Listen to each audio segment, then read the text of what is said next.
మీ అందరికీ ఇంటింటికి వచ్చి గడప గడపకు వచ్చి మీ సమస్యల మీద స్పందిస్తూ మేమందరం మీ అందరికీ అందుబాటులో ఉంటామని తెలియజేసుకుంటూ, రేవంత్ రెడ్డి గారు సీఎం అయినాక ఉచిత బస్సు పెట్టిన బిడ్డగా తల్లి ఉచిత బస్సు పెట్టింది కదా, అలాగే సిలిండరు, కరెంటు బిల్లు, సన్న బియ్యం 10-12 సంవత్సరాల నుంచి రేషన్ కార్డు రాలేదు, ఇప్పుడు వచ్చినాయా రాలేదా? మీకు సన్న బియ్యం తెచ్చుకుంటూ రాలేదా?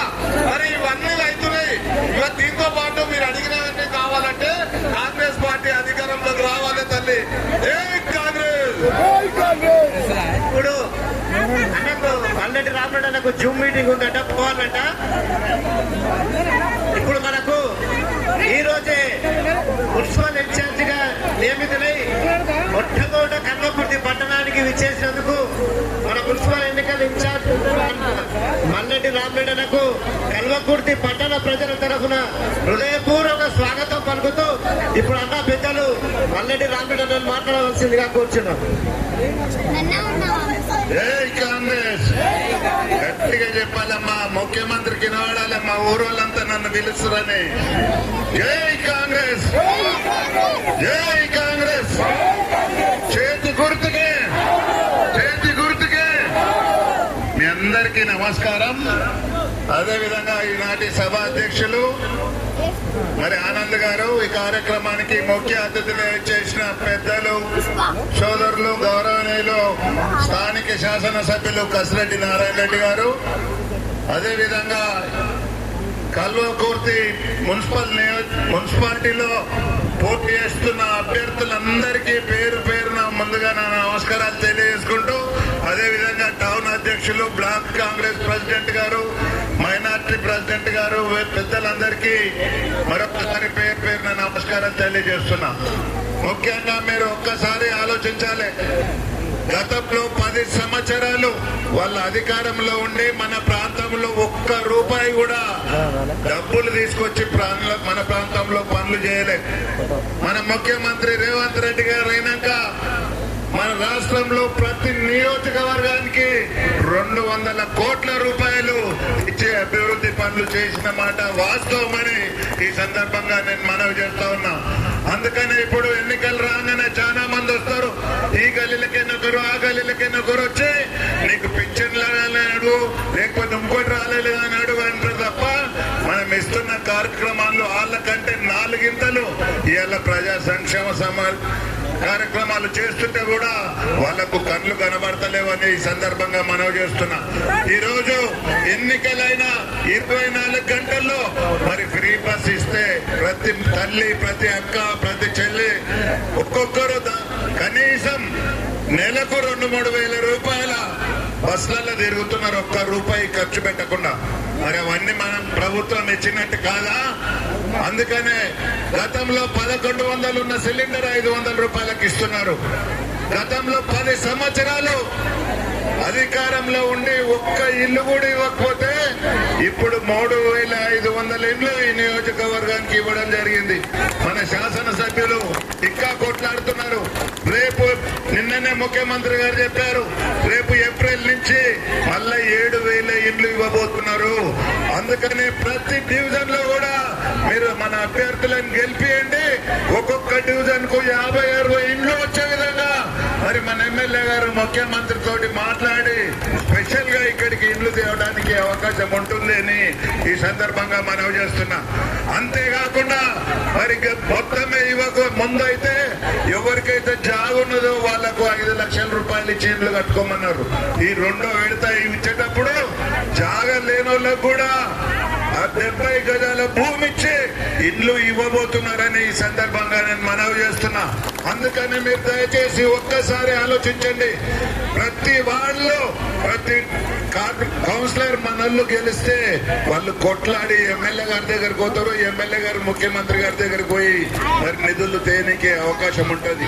ఏదన్నా ఒక్క తప్పు జరిగి ఒక్క వార్డు ఓడిపోయినా మనకు ఆ నష్టం జరుగుతుందని ఇప్పుడు రాబోయే ఈ 3 సంవత్సరాలు కాకుండా మళ్ళీ ఒక 5 సంవత్సరాలు మనకు రేవంత్ రెడ్డి గారే ముఖ్యమంత్రి ఉంటారు.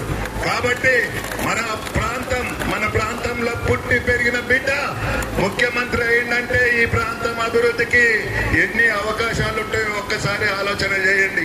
ఒక్కసారి ఎమ్మెల్యే గెలిస్తేనే వాళ్ళ మండలం కానీ వాళ్ళ ఊరు కానీ ఆ ప్రాంతాన్ని మొత్తం సస్యశ్యామలం చేసుకుంటారు.